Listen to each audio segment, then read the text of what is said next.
Hello good evening, my name is Ritu Ratewal and you are with Unacademy studios placebo. आज हम पढ़ेंगे photosynthesis का अगला पार्ट, कैल्विन साइकिल। अभी तक तुम लोगों को ये समझ में आ गया है कि लाइट रिएक्शन में क्या होता है। लाइट रिएक्शन में बहुत सारा एटीपी बनता है और NADPH बनता है, जो कि प्रेपरेशन है डार्क रिएक्शन को पूरा करने के लिए। अगर डार्क रिएक्शन बिना लाइट रिएक्शन से जो एटीपी और जो NADPH बन रहा है, उनके बिना डार्क रिएक्शन नहीं हो सकता। तो अभी तक तैयारी चल रही थी डार्क रिएक्शन को करने की। अब ये डार्क रिएक्शन पढ़ते हैं। डार्क रिएक्शन अलग से कुछ नहीं है, कैल्विन साइकिल को ही डार्क रिएक्शन कहेंगे, जो कि अब मैं तुम्हें सिखाऊंगी कि कैसे कैसे होता है, तो ज़्यादा क्लियर हो जाएगा।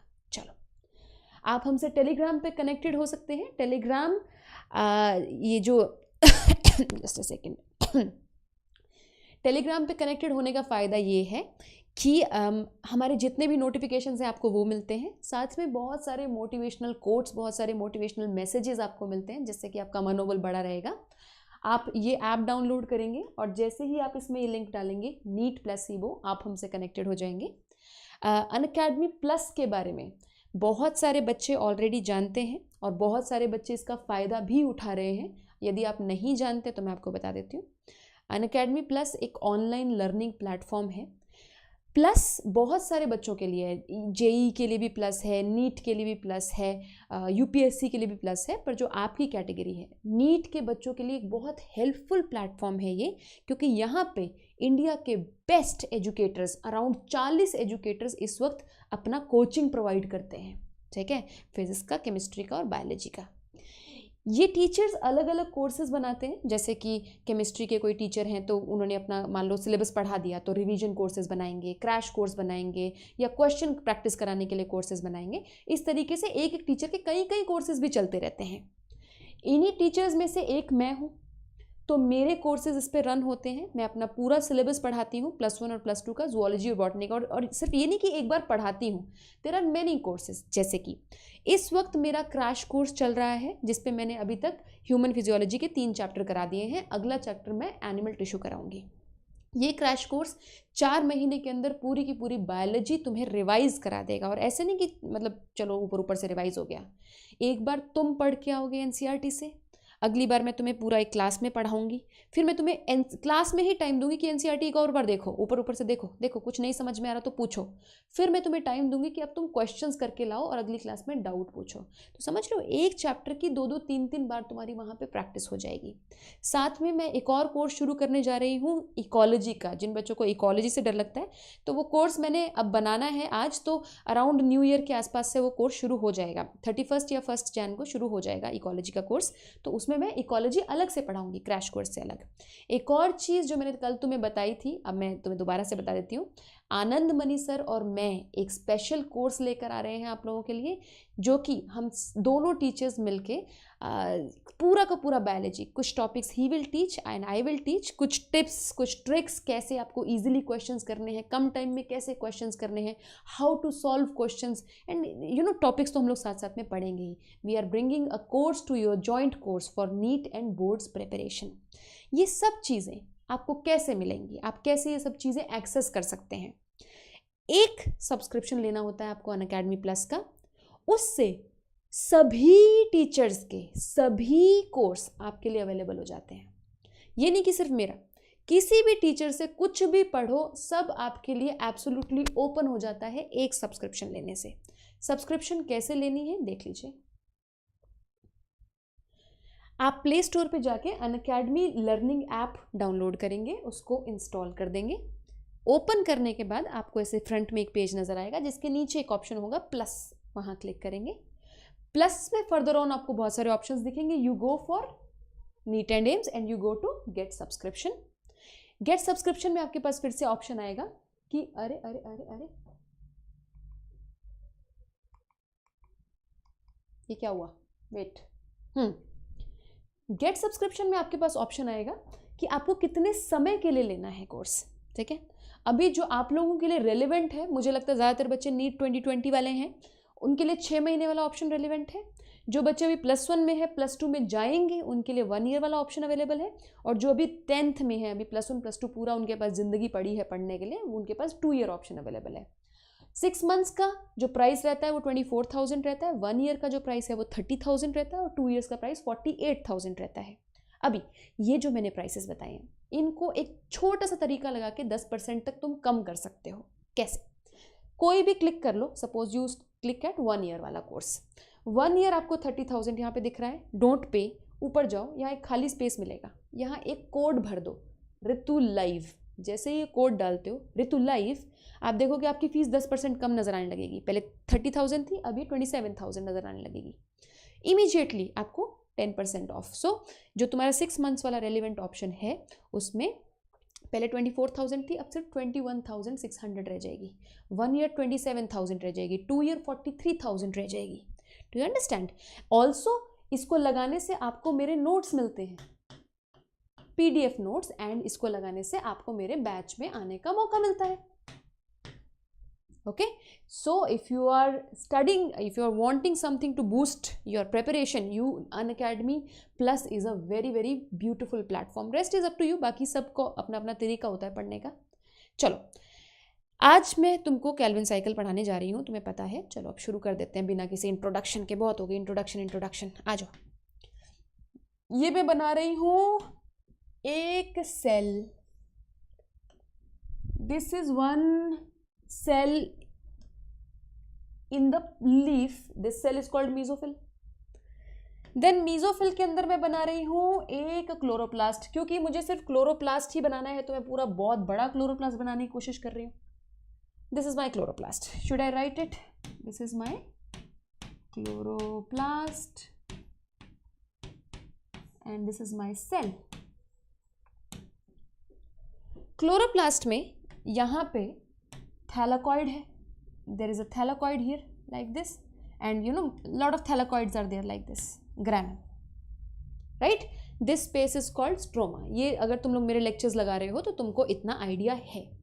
सबसे पहला स्टेप मैंने क्या किया था, ग्राना में, यू रिमेंबर, सनलाइट कैप्चर करी थी ग्राना के अंदर, सन की एनर्जी को कैप्चर किया था ग्राना के अंदर। ठीक है, यहाँ मैं एक ही बनाती हूँ, सिर्फ एक thylakoid. Let's talk about a single thylakoid. Oh no no no no no, okay okay okay, thank God. So let me make just a single thylakoid. Wait, single thylakoid में ज़्यादा सही से आप समझोगे। वेट,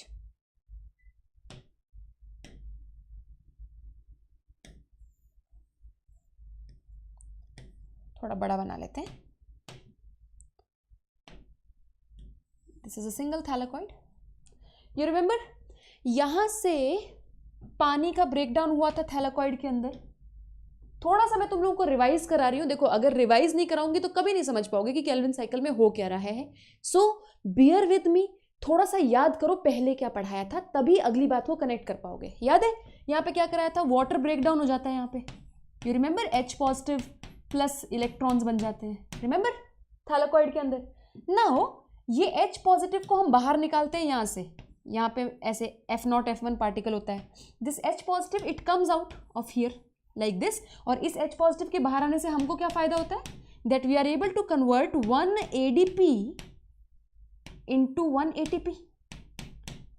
इस H+ के बाहर आने से हम ADP को ATP में कन्वर्ट कर पा रहे थे। इफ यू रिमेंबर, हमने लास्ट टाइम बात करी थी। This is 1।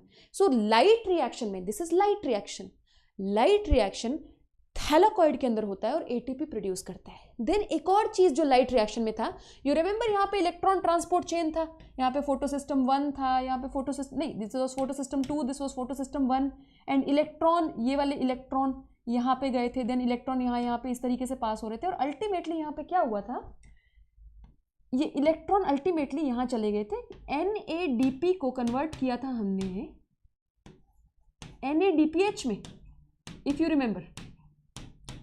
With the help of these electrons, ये जो वाटर वाला इलेक्ट्रॉन्स है, ये इलेक्ट्रॉन्स यहाँ से जा जाके अल्टीमेटली NADP को NADPH में हेल्प कर रहा था कन्वर्ट करने में, राइट? इतनी बात हो गई थी। So NADPH and ATP and NADPH are 2 products of light reaction. ये तुम लोगों को बात याद होनी चाहिए। Do you remember this? Good. Now in the dark reaction which will help in stroma, ये स्ट्रोमा है ना, ये ग्राना है, ये स्ट्रोमा है। स्ट्रोमा में डार्क रिएक्शन होगा। डार्क रिएक्शन वैसे बड़े प्रकार के होते हैं, लेकिन आज जो हम डार्क रिएक्शन पढ़ रहे हैं उसे कहते हैं कैल्विन साइकिल या C3 साइकिल। नाम क्यों पड़ा उसका मैं तुम्हें बता दूंगी। उसमें क्या होगा, CO2 will come from outside. ये आउटसाइड कहाँ पे, एक तो प्लांट की खुद की रेस्पिरेशन से CO2 आ रहा है, प्लस टोमेटा से भी CO2 आ रहा है बाहर। This CO2 will it will go into a cycle. It will go into a cycle. Why do I call it a cycle? क्योंकि ये ऐसे बस चलता ही रहता है like this. This cycle is called C3 cycle, also called Calvin cycle. And जब CO2 इसमें घुस जाता है तो अल्टीमेटली क्या बन के निकलता है, it forms C6H12O6 which is glucose. इसी को C3 साइकिल कहते हैं, ठीक है। CO2 विल एंटर और बाहर क्या निकलेगा, glucose. This is glucose, okay. तुम्हें पता है ये ग्लूकोज है तो आई एम नॉट राइटिंग। अब इसका क्या फायदा है NADPH का और ATP का, ये साइकिल बिना ATP के नहीं चलता है, बिना ATP के ये साइकिल नहीं चलेगा। So obviously this ATP is going to be used here in this cycle, right. Energy यहां से आ गई, तभी कहते हैं लाइट रिएक्शन के बिना डार्क रिएक्शन नहीं चलेगा। लाइट रिएक्शन ATP नहीं बनाएगा तो डार्क रिएक्शन नहीं चलेगा। इससे हमें पता चलता है कि डार्क रिएक्शन एक झूठा नाम है। Dark reactions can not occur in dark. Why? Because only in light can you produce ATP। आप सिर्फ लाइट में ही ATP प्रोड्यूस कर सकते हो और ATP प्रोड्यूस होने के बाद ही ये चलता है। That is why dark reaction is a misnomer, ये एक गलत नाम है। डार्क रिएक्शन दिन में ही होते हैं जब ATP बन पा रहा है लाइट रिएक्शन से। सिर्फ उसको डार्क रिएक्शन इसलिए कहा जाता है ताकि हम उसको लाइट रिएक्शन से डिफरेंशिएट कर सकें। नाउ दूसरी चीज, NADPH का क्या काम है। NADPH भी यहाँ पे यूज होगा। अब मैं तुम्हें बताती हूँ NADPH का क्या काम है। CO2 को अगर तुम्हें ग्लूकोज बनाना है, आप देख रहे हो रिडक्शन हो रही है, यहाँ पे सिर्फ C है और यहाँ पे O है। अगर मैं इसमें हाइड्रोजन ऐड कर दूं, देखो यहाँ पे C है और यहाँ पे O है, पर मैंने यहाँ पे 12 हाइड्रोजन ऐड किया है। अगर मैं किसी चीज में हाइड्रोजन ऐड करूं तो उसका मतलब ये होता है कि उसकी रिडक्शन कर दी हमने, हम कहते हैं ना रिडक्शन हो गई। दैट मीन्स CO2 की रिडक्शन हुई है तभी ग्लूकोज बना है। अब CO2 को हाइड्रोजन कौन देगा hydrogen. This NADPH will come here and it will give its hydrogen to CO2 to form glucose.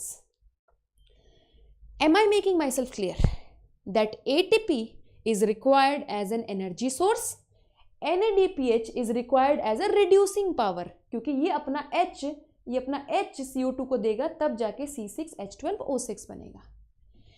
Am I clear till now? Please tell me. हाँ जी बोलो बच्चों, इतना समझ में आया है। ATP is required as ATP, बेटा एनर्जी चाहिए हमें चीजें करने के लिए। अंकित, इसमें जो कंफ्यूजन है उसको बोलिए please. Okay, I tell you once again, don't worry, I tell you once again. जिन बच्चों को मेरे लेक्चर का नोटिफिकेशन नहीं मिल रहा है, प्लीज टेलीग्राम ज्वाइन कर लो। टेलीग्राम पे सभी नोटिफिकेशंस मिलेंगे, बाकायदा मिलेंगे। तो जिन बच्चों की क्लासेस मिस हो जाती हैं, I am so sorry, but you can join Telegram for that, ठीक है। सिट्रिक एसिड साइकिल नहीं है ये आंचल द्विवेदी, सिट्रिक एसिड साइकिल बिल्कुल ही दूसरा है। NCERT से बाहर नहीं पढ़ना है आंचल सोनी, आपको NCERT में ही पढ़ना है, NCERT ही पढ़ना है। Now one more time I will tell you what I have said. Photosynthesis के दो पार्ट्स हैं, one is called light reaction, one is called dark reaction. Dark reaction का नाम गलत है क्योंकि वो अंधेरे में नहीं होता, उसको लाइट रिएक्शन की सख्त ज़रूरत है। जब लाइट रिएक्शन होगा, लाइट रिएक्शन से ATP और NADPH बनेगा, तभी डार्क रिएक्शन हो सकता है। डार्क रिएक्शन में आज हम पढ़ रहे हैं कैल्विन साइकिल या C3 साइकिल। लाइट यहाँ से कैप्चर होगी, लाइट कैप्चर होती है तो थैलेकॉइड के अंदर वाटर का ब्रेकडाउन होता है, वाटर का ब्रेकडाउन होता है तो H पॉजिटिव बनता है। ये H पॉजिटिव जब बाहर निकलता है एनर्जी के साथ तो यहाँ से ADP ATP में कन्वर्ट होता है। अगर आपको ये बात नहीं समझ में आ रही है इसका मतलब आपने मेरी पिछली क्लासेस नहीं लगाई हैं, आपको पिछली क्लासेस लगानी पड़ेगी, तब आप डिटेल में समझ सकते हो कि हाइड्रोजन बाहर निकलने से ATP कैसे बन रहा है। You have to take my previous classes. Also this electron which is release from water this will go here and यहाँ पे फोटो सिस्टम्स होते हैं, ये भी मैं आपको डिटेल में नहीं बता सकती कि यहाँ पे क्या हो रहा है, ठीक है, ये भी मैंने पिछली क्लास में पढ़ाया हुआ है, प्लीज गो देयर। पर अभी के लिए समझ लो ताकि तुम ये C3 साइकिल समझ सको। This electron will go go go go go and with the help of this electron ultimately one NADP will be converted into one NADPH। Okay, now this ATP and this NADPH are product of light reaction because ये sunlight की वजह से ही हो पा रहा है सब कुछ। सनलाइट की एनर्जी को ही कैप्चर करके हमने वाटर का ब्रेकडाउन किया है, इसीलिए इस वाटर ब्रेकडाउन को फोटोलाइसिस ऑफ वाटर कहते हैं। फोटो मतलब लाइट की प्रेजेंस में, लाइसिस मतलब breakdown, photolysis of water, right. Now using this ATP as energy source and using this NADPH as reducing source, देखो CO2 का रिडक्शन हो रहा है, CO2 में आप हाइड्रोजन ऐड कर रहे हो तभी तो C6H12O6 बन रहा है ना, यहाँ तो कोई हाइड्रोजन नहीं है। अब CO2 को रिड्यूस करने के लिए एनर्जी चाहिए ATP और NADPH चाहिए, क्योंकि NADPH ही अपना हाइड्रोजन इसको देगा, तभी C6H12O6 बनेगा और अल्टीमेटली C3 साइकिल से ग्लूकोज बन जाएगा। अब बहुत सारे बच्चे के दिमाग में ये क्वेश्चन होगा कि मैम आप कह रही हो, ध्यान से सुनो, अब जो इस बच्चों को इतना समझ में आए वही उसी के दिमाग में ही क्वेश्चन होगा। सुनो, मैंने अभी कहा कि NADPH अपना H देता है CO2 को, मतलब CO2 को रिड्यूस कर देता है वो, राइट, खुद ऑक्सीडाइज होता है। लेकिन कभी किसी ज़माने में तो मैं तुम्हें ये पढ़ाती थी कि actually CO2 plus water, you know, in presence of sunlight, यहाँ सनलाइट बनाना सही नहीं है, ठीक है, in presence of sunlight they will give C6H12O6 plus oxygen. और मैं क्या पढ़ाती थी तुम्हें कि ये जो C है वो यहाँ चला जाता है, ये जो O है वो यहाँ चला जाता है, ये जो H है, ये जो H है ये यहाँ चला जाता है, hydrogen.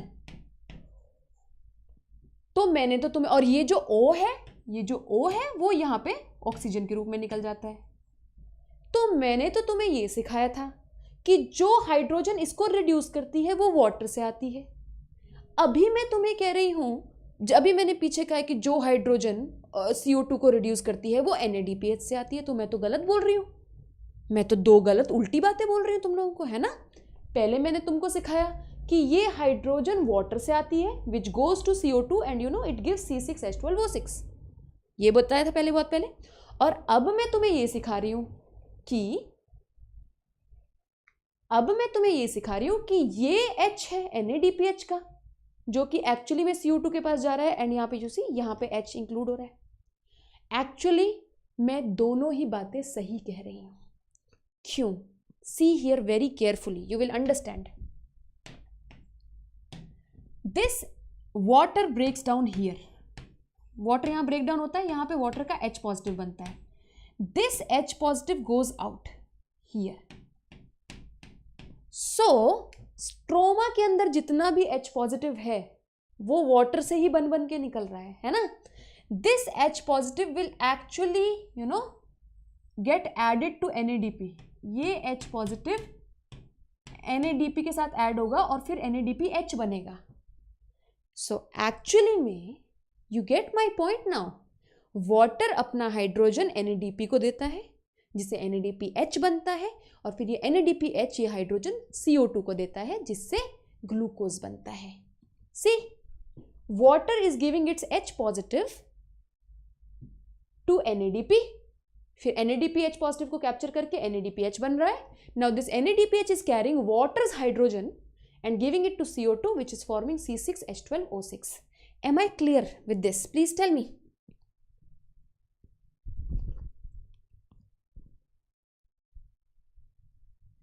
Any doubt till now?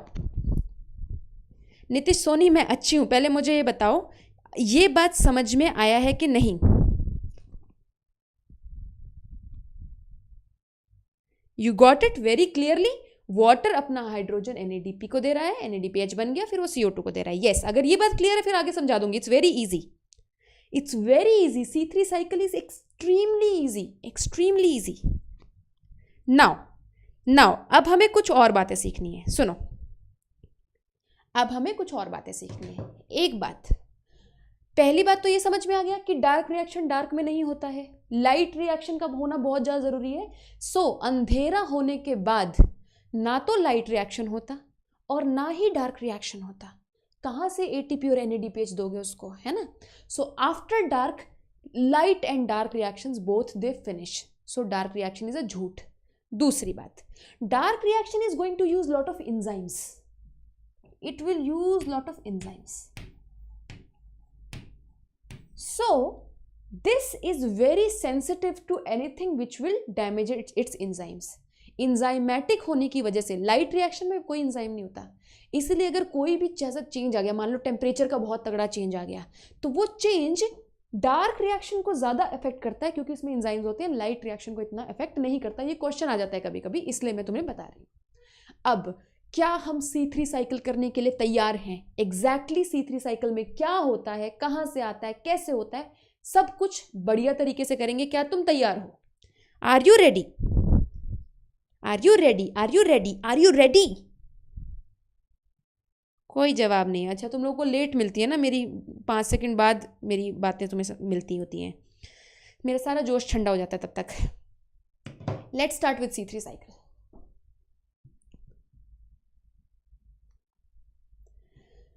सो C3 साइकिल में होता क्या है? C3 साइकिल को केल्विन साइकिल भी कहते हैं। पहली बात तो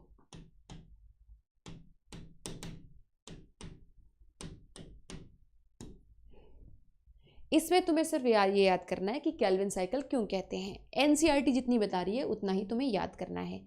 एक बंदा था, उसका नाम था Melvin kelvin. Melvin kelvin.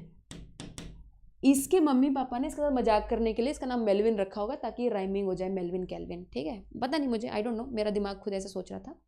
Melvin kelvin ने C3 साइकिल को स्टडी किया। मतलब पहले C3 साइकिल नाम की कोई चीज़ ही नहीं होती थी।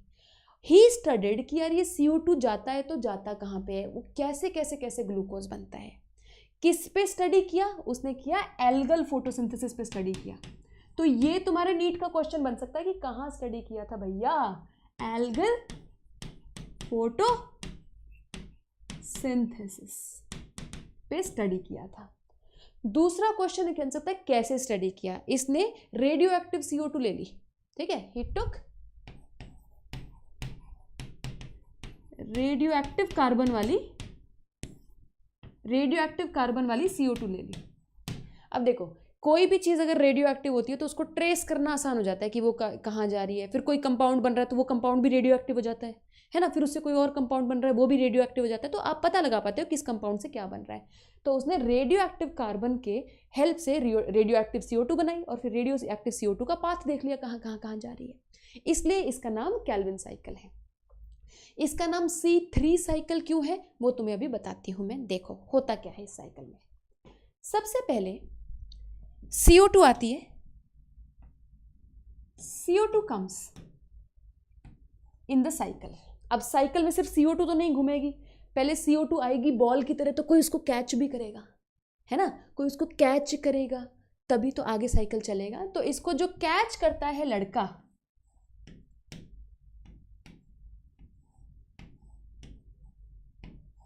ये ऐसा लग रहा है कि डांस कर रहा है बट मैं कैच करता हुआ बनाना चाह रही थी।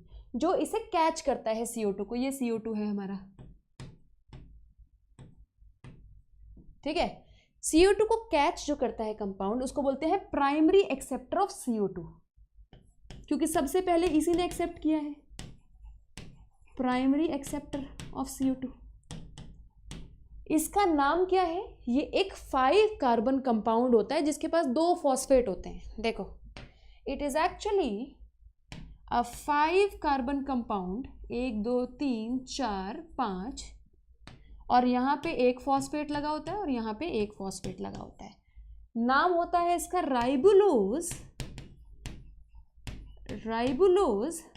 बाइफॉस्फेट। RUBP इसे प्यार से बुलाते हैं राइबुलोज बाइफॉस्फेट। बाइफॉस्फेट क्योंकि 2 फॉस्फेट होती है, 5 कार्बन का कंपाउंड होता है, ये प्राइमरी एक्सेप्टर होता है, कैच करता है। अब जैसे ही CO2 को कैच किया, इसने अपने आप पे ज्वाइन किया CO2 को, ये 6 कार्बन कंपाउंड बन गया। It becomes a 6 carbon compound, right. ये इट विल सपोज, मुझे नहीं पता कहाँ अटैच होता है, I don't care, but suppose उसने CO2 को यहाँ अटैच कर लिया, so it becomes a 6 carbon compound, क्योंकि CO2 में अपनी कार्बन भी है, it becomes a 6 carbon compound which is very unstable, बहुत अनस्टेबल है। So this 6 carbon compound actually breaks into 3 carbon stable compound. ये आया, पहले 6 कार्बन कंपाउंड बना which is very unstable, so it breaks into 3 carbon stable compound. यहां से ऐसे 3 carbon stable compound बन जाते हैं, दो मॉलिक्यूल्स बन जाते हैं, 2 मॉलिक्यूल्स लाइक दिस। ओके, इसका नाम होता है, ये एक एसिड है, कार्बोक्सिलिक एसिड है, इसको बोलते हैं 3-फॉस्फोग्लिसरिक एसिड। 3-फॉस्फोग्लिसरिक एसिड, या फिर इसका नाम 3-फॉस्फोग्लिसरेट भी है। देखो यार, कोई भी एसिड होता है उसको एट बोल देते हैं ना, जैसे कि एस्पार्टिक एसिड को एस्पार्टेट बोल देते हैं, और ग्लूटामिक एसिड को ग्लूटामेट कह देते हैं, वैसे इसको 3-फॉस्फोग्लिसरेट भी कह देते हैं, घर का नाम glycerate, right. This first step, the acceptance of CO2, this step is called carboxylation, and it does not cause, इसमें कोई एनर्जी खर्च नहीं होती, कोई एनर्जी खर्च नहीं होती। नाउ नेक्स्ट स्टेप इज, अब ये ना देखो ग्लिसरेट बन गया, ग्लिसरेट मतलब कार्बोक्सिलिक एसिड। अब हमें मजे नहीं आ रहे, हमारा NADPH कहीं तो यूज नहीं हो रहा है ना, NADPH यूज होना है, रिड्यूस होना है ना इसको, तो NADH कहता है यार ऐसे नहीं चलेगा, इसको, ये कार्बोक्सिलिक एसिड है, COH ग्रुप होता है ना, कार्बोक्सिलिक एसिड COH ग्रुप होता है, तो ये कह रहा है मैं रिड्यूस करूंगा। NADPH कहता है कि मेरा काम क्या है, मैं लाइट रिएक्शन से बन के आया हूँ, what will I do in my life, I am going to reduce this compound. अगर तुमने ऑर्गेनिक केमिस्ट्री पढ़ी है तो एसिड्स जो होते हैं जब वो रिड्यूस होते हैं तो वो एल्डिहाइड में कन्वर्ट होते हैं, है ना, फिर एल्डिहाइड जब रिड्यूस होते हैं तो अल्कोहल में कन्वर्ट होते हैं। अब तुम सोचोगे मैम को कैसे पता है ये, मैम को बेटा इसलिए पता है, मैम ऑर्गेनिक केमिस्ट्री पढ़ाती थी। तुम्हें पता है, मैंने जब नीट का एग्ज़ाम दिया था उस टाइम तो PMT होता था, तो मैंने पूरे चंडीगढ़ में टॉप किया था केमिस्ट्री में, मेरे 111.5 नंबर थे 120 में से केमिस्ट्री में, समझ रहे हो। सो केमिस्ट्री मस्त थी मेरी, मतलब ऑर्गेनिक पार्ट मुझे कुछ ज़्यादा ही प्यारा था। चलो देखो, जहाँ मुझे ना अपनी बातें बताने का मौका मिल जाए ना, मैं छोड़ती नहीं हूँ, तो समझा करो। ओके चलो, सो कार्बोक्सिलिक एसिड यहाँ पे रिड्यूस होएगा आगे एल्डिहाइड में, तो रिड्यूस करने के लिए हमें क्या चाहिए, रिड्यूस करने के लिए हमें क्या चाहिए, वी नीड 2 NADPH, 2 NADPH चाहिए, क्योंकि ये 2 है ना मॉलिक्यूल, 2 मॉलिक्यूल है ना, तो दोनों को रिड्यूस करना है। 2 NADPH चाहिए, प्लस हमें एनर्जी चाहिए, हर एक रिडक्शन में NADPH तो चाहिए, साथ में एक ATP का मॉलिक्यूल चाहिए, सो 2 ATP भी चाहिए, तब जाके ये रिड्यूस होगा, नहीं तो ऐसे रिड्यूस नहीं होगा यार। अब NADPH कहीं तो यूज करेंगे ना। सो सेकंड स्टेप जो है इसको रिडक्शन कहते हैं, पहला स्टेप कार्बोक्सिलेशन, दूसरा स्टेप इज रिडक्शन, रिड्यूस कर रहे हैं। अब क्या बनेगा, ग्लिसरिक एसिड को हम ग्लिसरल्डिहाइड में चेंज कर रहे हैं, ग्लिसरल्डिहाइड एल्डिहाइड हो गया, तो ग्लिसरल्डिहाइड 3-फॉस्फेट बन जाएगा, लिख दूं, okay, glyceraldehyde 3-फॉस्फेट।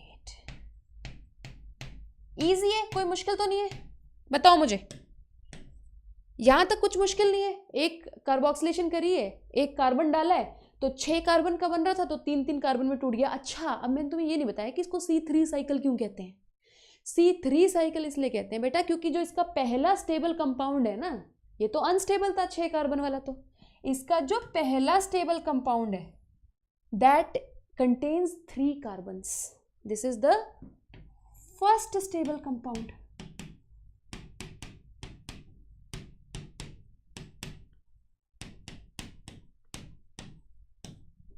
Do you understand? इतना समझ में आया बोलो, इतना समझ में आया बोलो।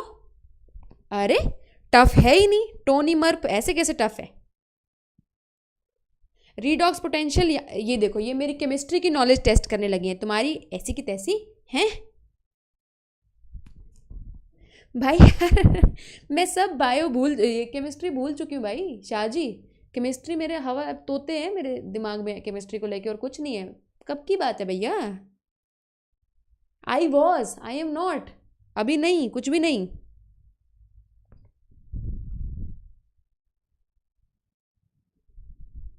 चलो मुझे कोई क्वेश्चन मिल नहीं रहा है, ये बोलो 6 वाला क्यों अनस्टेबल था? मोकीम, मुझे पता नहीं बेटा 6 वाला क्यों अनस्टेबल था। मैं बुक्स में मैं भी यही पढ़ती हूँ, एनर्जेटिकली अनस्टेबल। अब यार देखो, कुछ चीज़ें होती हैं जो एनर्जेटिकली अनस्टेबल होती हैं तो टूट जाती हैं। सारे केमिकल रिएक्शंस में ऐसे ही तो होता है, कुछ अनस्टेबल कंपाउंड्स बनते हैं ना बीच में, फिर वो ब्रेक होकर स्टेबल कंपाउंड बनाते हैं। ओके, और बोलो। फिजिक्स में फेल होती थी मैं, अल्फाज निगम। फिजिक्स में मेरे 120 में से 47 मार्क्स थे। I used to fail in physics. I hate physics, I hate physics, even now I hate physics. Okay, now I am going to go further. इस ग्लिसरेल्डिहाइड 3 फॉस्फेट से आगे बहुत सारे ऑर्गेनिक कंपाउंड बन सकते हैं। ये एक ऐसी कड़ी है जिससे आगे कुछ भी बन सकता है। This can lead to formation of glucose, this can lead to formation of sucrose, anything. Okay, so इसमें से बाय प्रोडक्ट बन जाएगा, और जो इसमें से कुछ बचा होगा पार्ट, वो अल्टीमेटली वापस आरयूबीपी बन जाएगा। नाउ ये पार्ट समझने के लिए तुम्हें थोड़ा सा दिमाग लगाना पड़ेगा और थोड़ा कंसंट्रेशन बनाना पड़ेगा, थोड़ा फोकस बनाना पड़ेगा।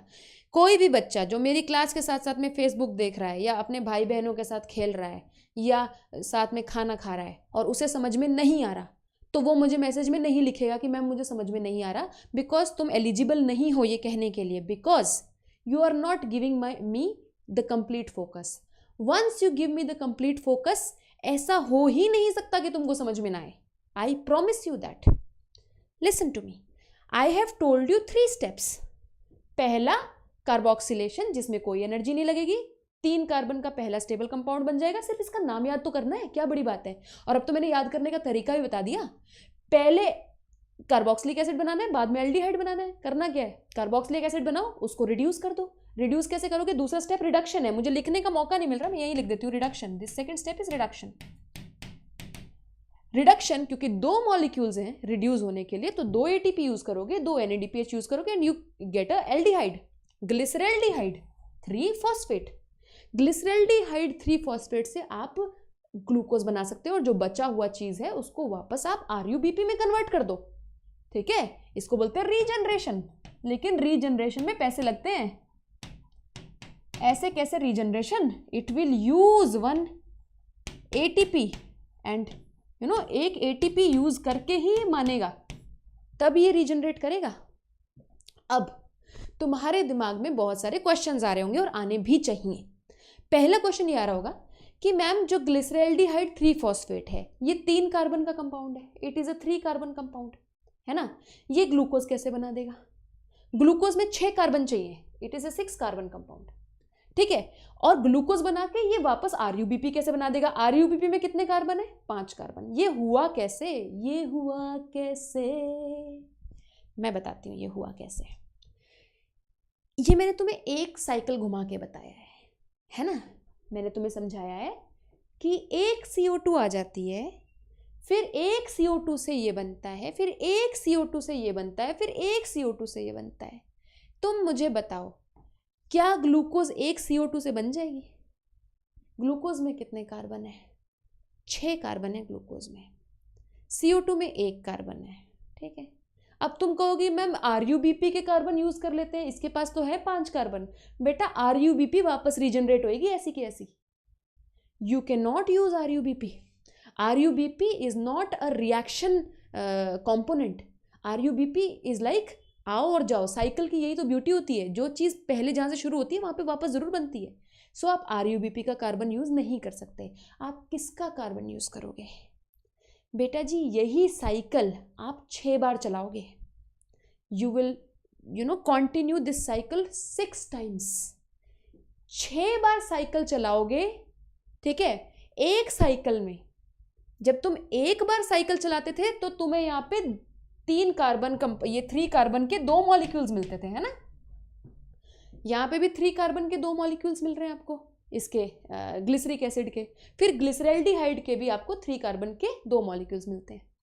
जब आप ये 6 बार चलाओगे ना तो यहाँ पे आपको 12 मॉलिक्यूल मिलेंगे।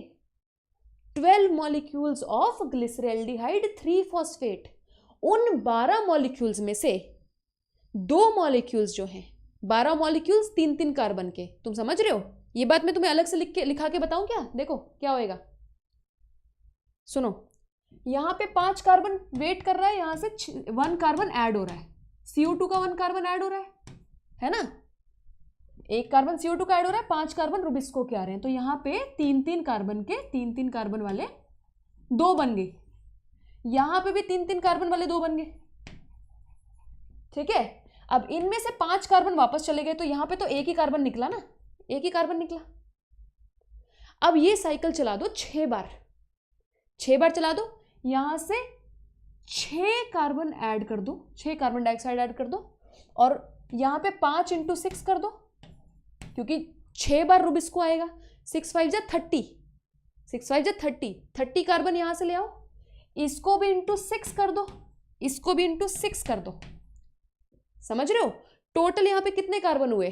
6 6 जा 36 कार्बन हुए यहाँ पे। 36 कार्बन में से 6 कार्बन यहाँ निकाल दो, फिर जाके 30 कार्बन तुम्हारे पास बचेंगे वापस RUBP बनाने के लिए, 5 RUBP बनाने के लिए। मेरी बात समझ में आई है?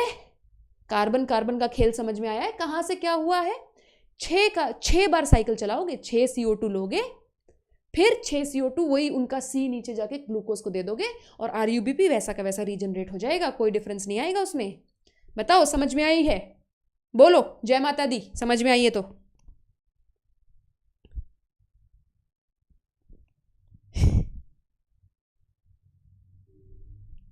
बोलो बोलो बोलो बोलो बोलो, जल्दी बोलो मेरे प्यारे बच्चों, बता दो। जगदेव, अगर you are in +1 and you have not covered syllabus, देखो इसके 2 तरीके हैं जगदेव, अगर सिलेबस करने की बात है तो जो यूट्यूब पे मैंने पढ़ाया सब कुछ पढ़ दो 2x स्पीड करके। अगर अफोर्ड कर सकते हो तो अनअकैडमी प्लस का सब्सक्रिप्शन ले लो, उस पर मैं अभी दोबारा से पढ़ा रही हूँ सब कुछ।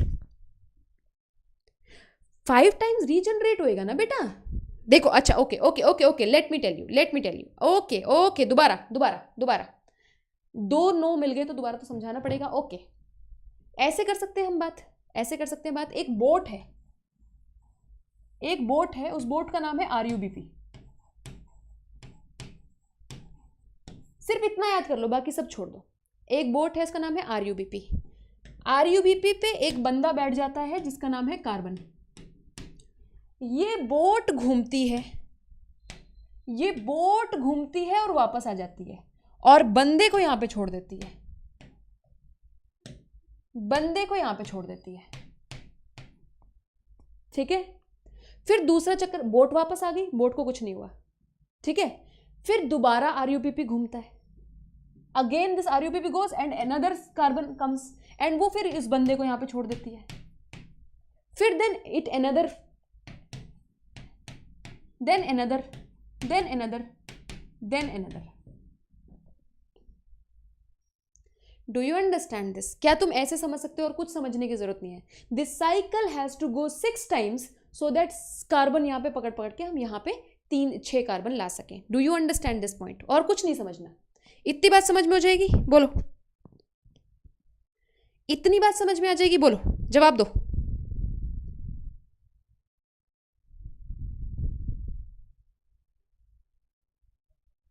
इतनी बात समझ में आ जाएगी? बस इतनी बात समझो।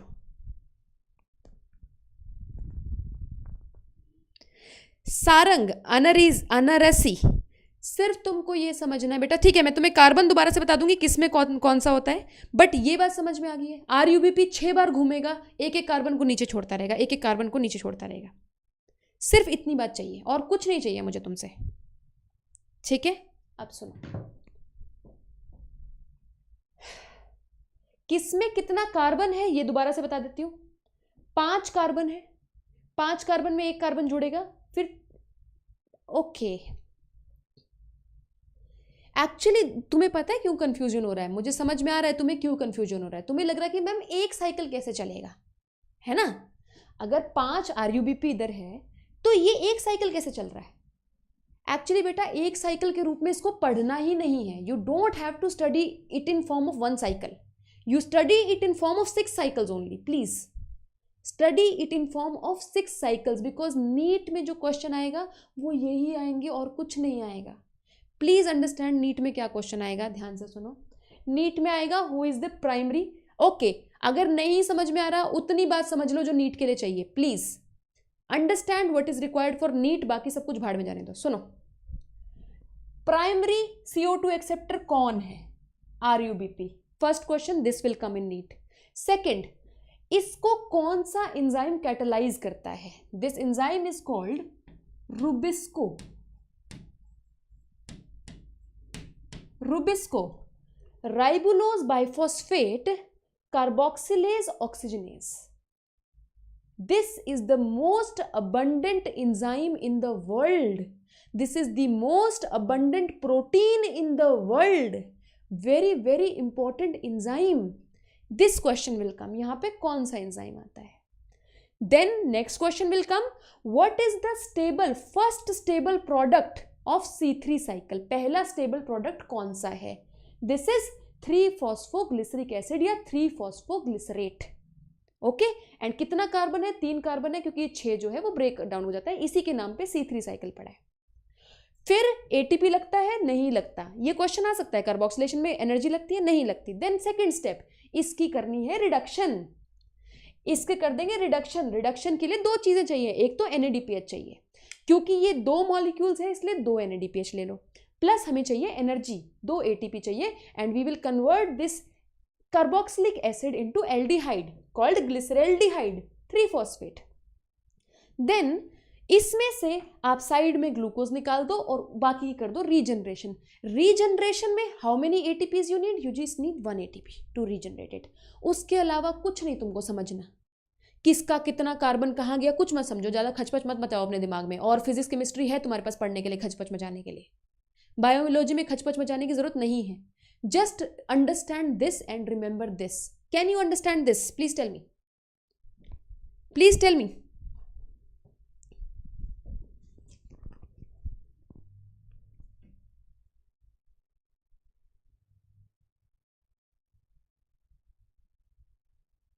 बोलो, इतनी बात कर सकते हो?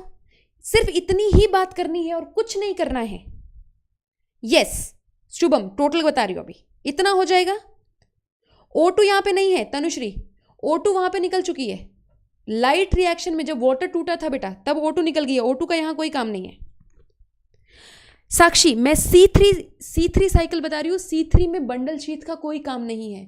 बंडल शीट वाला कॉन्सेप्ट आगे जाके समझाऊंगी, यहां पे सिर्फ इतना समझना है, यहां पे बंडल शीट कुछ नहीं है बेटा। Okay, now what do you have to understand now, आपको समझना है कि अगर एक साइकिल चलाने में मुझे 2 ATP यहाँ खर्च होता है और 1 ATP यहाँ खर्च होता है, तो एक साइकिल में मेरा 3 ATP लग गया। एक साइकिल चलाने में मेरा 2 NADPH खर्च होता है। तो पूरा ग्लूकोज मॉलिक्यूल बनाने में जिससे मुझे 6 बार साइकिल चलाना पड़ेगा, कितना ATP खर्च होगा, विच इज वेरी इजी। यहां पे लग रहा है मेरा 3 ATP, यहां पे लग रहा है मेरा 3 ATP एक साइकिल में, सिंगल साइकिल में मेरा 3 ATP लग रहा है। 6 बार साइकिल चलाऊंगी तो, अगर 6 टाइम साइकिल चलाऊंगी तो 18 ATP लग जाएगा। ठीक है, यहां पे लग रहा है मेरा 2 NADPH, तो 6 बार चलाऊंगी तो मेरा लगेगा 12 NADPH। ठीक है, 6 बार साइकिल चलाऊंगी तो मुझे एक ग्लूकोज का मॉलिक्यूल मिलेगा। मुझे पता है तुम्हें ये नहीं समझ में आ रहा कि यहां से ग्लूकोज कैसे बन गया, तुम्हें जानने की भी जरूरत नहीं है, मैं नहीं बताना चाहती क्योंकि it will waste your time. Am I clear? C3 cycle में इतना ही करना है और कुछ नहीं करना। M I clear? यस, बस ये करना है। अब तुम्हें इस पे क्वेश्चन कैसे बन सकता है, वो तुमसे कहेंगे कैल्विन साइकिल के 3 राउंड्स ही चले हैं। Suppose I am asking you a question, Calvin cycle के 3 ही राउंड्स चले हैं, बताओ कितना एटीपी यूज हो गया, कितना NADPH यूज हो गया, आंसर करो अभी। थैंक यू अभिषेक, मुझे सिर्फ इस बात का आंसर करो, 3 साइकिल चलने पे कितना एटीपी खर्च होगा, कितना NADPH खर्च होगा, जवाब दो, अभी के अभी जवाब दो।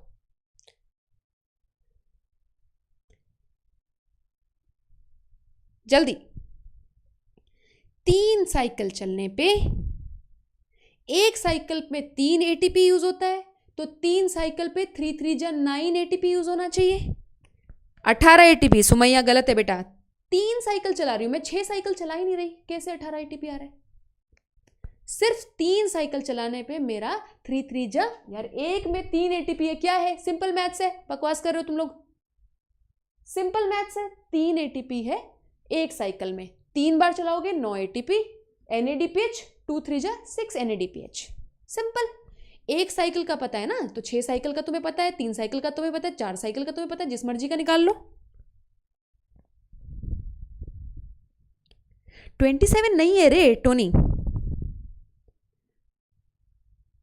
सो यू आर डन। इस तरीके से क्वेश्चन आएंगे तुम लोगों को, इस तरीके से क्वेश्चन आएंगे। अब देखो समझ रहे हो, अब तुम्हें समझ रहा है प्लांट में क्या आ रहा है। देखो यहां पे बेचारा ADP बन गया, वापस ATP खर्च कर दिया ना, तो ADP बन गया। यहां पे NADPH खर्च हो गया, NADPH खर्च होके क्या बनता है? NADP बनता है। तो बेसिकली तुम समझ रहे हो क्या हो रहा है, लाइट रिएक्शन जिन चीजों को बना के भेज रहा है, डार्क रिएक्शन उनकी इज्जत लूट लेता है और उनको वापस भेज देता है। देखो it is something like this, C.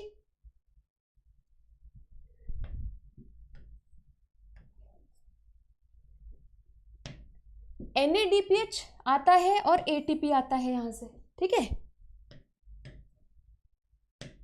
NADH enter करता है और ATP एंटर करता है, ये इसकी इज्जत लूट लेता है और यहां से क्या रिलीज करता है? ADP रिलीज करता है, प्लस NADP रिलीज करता है, लूटा पीटा सा इनको छोड़ देता है। इस ATP का फॉस्फेट लूट लेता है, ADP कन्वर्ट कर देता है, और इस NADPH का H लूट लेता है, NADP कन्वर्ट कर देता है। ये लूटे पीटे से फिर से वापस आते हैं लाइट रिएक्शन में, और लाइट रिएक्शन में आके फिर से they get converted into ATP, again they get converted into NADPH। समझ रहे हो? लाइट रिएक्शन ऐसा है कि पानी भर भर के दे रहा है डार्क रिएक्शन को, डार्क रिएक्शन उस पानी को पी जाता है और खाली बाल्टी उनके मुंह पे फेंक देता है, और चाहिए लाओ नहीं तो ग्लूकोज नहीं बनेगा। लाइट रिएक्शन बेचारा फिर से पानी भरता है और फिर डार्क रिएक्शन को फिर से देता है, डार्क रिएक्शन पी के फिर से उनके मुंह पे बाल्टी फेंक देता है। हाँ, बस यहाँ पे पानी नहीं है, सन की एनर्जी है। सन की एनर्जी लाइट रिएक्शन कैप्चर कर करके डार्क रिएक्शन को दे रहा है, डार्क रिएक्शन इससे ग्लूकोज बना रहा है और फिर से ये खाली कंपाउंड्स इसको वापस कर देता है कि इसको भर दे। अब समझ में आ रहा है प्लांट्स में क्या हो रहा है? Please tell me now, you understand?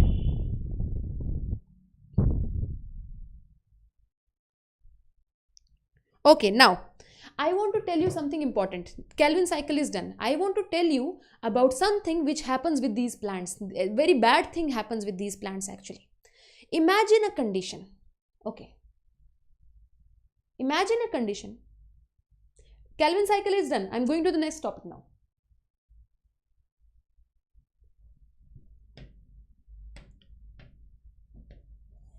Imagine a condition. This is a plant. Leaf, and leaf के अंदर there is a mesophyll cell, right, and there is a chloroplast inside it, right, and chloroplast में यहाँ पे C3 cycle चल रहा है। यहाँ पे देर is a RUBP, there is a RUBP, and this RUBP it is getting lot of CO2। RUBP के पास CO2 कहाँ से आ रहा है? 1 प्लांट की खुद की रेस्पिरेशन हो रही है, CO2 यहाँ पे आ रहा है माइटोकॉन्ड्रिया से, सपोज दिस इज माइटोकॉन्ड्रिया,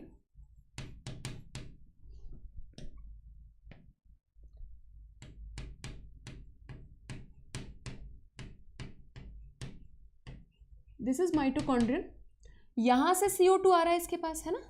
एक तो रेस्पिरेशन, माइटोकॉन्ड्रिया रेस्पिरेशन करता है तो CO2 आता है यहां से, प्लस एक और जगह से CO2 आ रहा है, कहां से, ध्यान से देखो इधर, there is something called a stomata, there is something called a stomata, right. Stomata are the pores जिससे यहाँ पे CO2 एंटर कर रहा है like this, and CO2 is coming here, so lot of CO2 is coming here. इस CO2 को we are fixing, we are fixing with the help of RuBisCO, with the help of RuBisCO इस CO2 को पकड़ के हम यहाँ पे cycle चला लेते हैं, right, and we are producing lot of glucose here, we are producing glucose. Now imagine a condition, बहुत धूप पड़ रही है, बहुत गर्मी है, पसीना पसीना, हम लोग भी पसीना पसीना हो रहा है, तो प्लांट के लिए भी कुछ अच्छा तो होगा नहीं, बहुत धूप पड़ रही है। अब बताओ मुझे, स्टोमेटा से बहुत सारा पानी भी लूज होता है, CO2 तो अंदर आती है, ऑल्सो यहां से बहुत सारा वाटर लॉस होता है ना, स्टोमेटा से बहुत सारा वाटर लॉस होता है, प्लस स्टोमेटा से यहां पे बनी हुई ऑक्सीजन भी बाहर जाती है, तुम्हें पता है क्लोरोप्लास्ट के अंदर बहुत सारी ऑक्सीजन बनती है, सो lot of oxygen also goes out of stomata. अब जब इतनी गर्मी हो रही है तो प्लांट को अपना स्टोमेटा बंद कर देना पड़ रहा है, क्यों, जब इतनी गर्मी है प्लांट के पास पानी की कमी हो रही है, बहुत सारा पानी उड़ रहा है स्टोमेटा में से, प्लांट को डिहाइड्रेशन का शिकार नहीं बनना है। Now plant closes its stomata, plant ने अपना स्टोमेटा बंद कर दिया, अब इससे क्या है, हमारा पानी बच गया, जो कि अच्छी बात है, लेकिन एक दिक्कत हो गई, अब CO2 अंदर नहीं आ पा रहा है, CO2 भी बंद हो गया आना, और एक और उससे भी बड़ी दिक्कत हो गई, ऑक्सीजन बाहर नहीं जा पा रहा है। तो अब यहाँ पे क्या कंडीशन बन रही है कि CO2 नहीं है, बहुत सारा ऑक्सीजन पड़ा हुआ है यहाँ पे, बहुत सारा ऑक्सीजन, CO2 आनी बंद होगी, ये दिस इज वेरी लेस, ये बहुत थोड़ी है तो इससे कोई फर्क नहीं पड़ता, मेजरली यहाँ पे ऑक्सीजन बन रहा है, ऑक्सीजन क्योंकि बाहर नहीं जा पा रहा। अब इससे क्या दिक्कत होती है, जो रुबिस्को है, रुबिस्को का मैंने तुम्हें पूरा नाम क्या बताया था, राइबोलोज biphosphate carboxylase oxygenase, राइबोलोज biphosphate carboxylase oxygenase, ये एक बड़ा ना गंदा सा एंजाइम है, ये कार्बोक्सिलेज भी है, कार्बन डाइऑक्साइड को भी ऐड करता है रुबिस्को में, सॉरी RUBP में, लेकिन अगर ऑक्सीजन की कॉन्सेंट्रेशन ज़्यादा है इसके पास तो इसका मन मचल जाता है कि ऑक्सीजन भी बढ़िया है यार, क्या दिक्कत है, एक बार ट्राई करके तो देख लेता हूँ, तो ये ऑक्सीजन भी ऐड कर देता है RUBP में। सिर्फ इस बात पर डिपेंड करता है इसका एक्शन कि CO2 आसपास ज़्यादा है या O2 ज़्यादा आसपास है।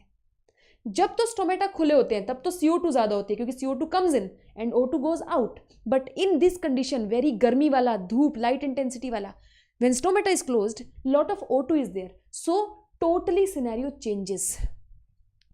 Rubisco holds oxygen and gives it to RUBP. So RUBP says मेरे को नहीं चाहिए, दूर रख मेरे से, but RUBP के पास कोई चॉइस नहीं होती and oxygen is added to RUBP and Calvin cycle does not take place. एक बार अगर ऑक्सीजन ऐड होती है तो कैल्विन साइकिल नहीं चलता, बल्कि एक बहुत ही गंदा, घटिया वेस्ट प्रोसेस चलता है जिसे हम कहते हैं फोटो रेस्पिरेशन।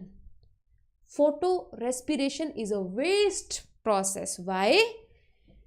एक तो कुछ नहीं बना रहा है, O2 यूज करके कुछ नहीं बन रहा है उससे, बल्कि यहां से फालतू में जो CO2 प्लांट ने पकड़ी होती है उस CO2 को रिलीज करा देता है एंड CO2 का लॉस कराता है, ओके, प्लस ATP का फालतू में वेस्ट कराता है, जिससे मैं तुम्हें अगली बार पूरा बताऊंगी फोटो रेस्पिरेशन क्या होता है।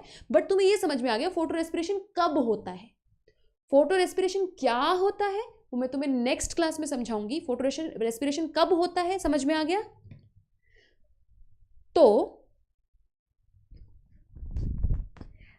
B Sharma, yes I am not now but I am going to, you understand? Photo respiration से कैसे बचा जाए? फोटो रेस्पिरेशन क्या प्रोसेस क्या होता है, कहाँ कहाँ पे कैसे कैसे डील करता है, वो मैं तुम्हें अगली क्लास में बताऊंगी, ठीक है। अभी क्लास बंद करूँ? I am going to close the class now. Okay, you understood everything? I just hope you understood everything. Okay, if you still don't, you can write me in the comment section. I'll try to answer your doubts. Okay, जब भी मुझे time मिलेगा, देखो ऐसा नहीं मैं कहती कि आज लिखोगे तो आज ही आंसर कर दूंगी, आई विल आंसर इट जब भी मुझे टाइम मिलेगा। अगर तुम इसी तरीके से पूरा सिलेबस मेरे साथ पढ़ना चाहते हो, देखो bio is all about concepts and practice. जो बच्चा सिर्फ कॉन्सेप्ट क्लियर कर रहा है वो भी इनफ नहीं है, कोई ना कोई टेस्ट सीरीज आप लोगों को लगानी ही लगानी है। जो बच्चा सिर्फ टेस्ट सीरीज दे रहा है, कॉन्सेप्ट क्लियर नहीं कर रहा, वो भी सही नहीं है, वो तो कतई सही नहीं है। सो अगर आप अपने कॉन्सेप्ट्स क्लियर करना चाहते हो और बहुत सारे क्वेश्चंस की प्रैक्टिस करना चाहते हो, तो अनअकैडमी प्लेटफॉर्म आपका इंतज़ार कर रहा है। वहाँ पे एक तो क्रैश कोर्स चल रहा है, बाकी साइड में छोटे छोटे कोर्सेज चलते रहेंगे जिसमें मैं इंपॉर्टेंट टॉपिक्स अलग से कराती रहूँगी। साथ में आनंद मनी के साथ मैं आनंद मनी सर के साथ मैं एक जॉइंट कोर्स बना रही हूँ जिसमें हम दोनों ही आपको टॉपिक्स पढ़ाएंगे, आपको बहुत सारी टिप्स एंड ट्रिक्स सिखाएंगे। अनअकैडमी प्लस ज्वाइन करने के लिए आपको एक ही कोड डालना है और एक ही सब्सक्रिप्शन लेना है। ऋतु लाइव कोड डालना है आपको, तभी आपको 10% ऑफ मिलेगा, प्लस आपको मेरी क्लासेस में आने का मौका मिलेगा। I will see you, thank you so much. If you like this video then you really like this video, ड्रामे मत करना, like this video and subscribe to our channel for more videos from me. Thank you so much, bye bye.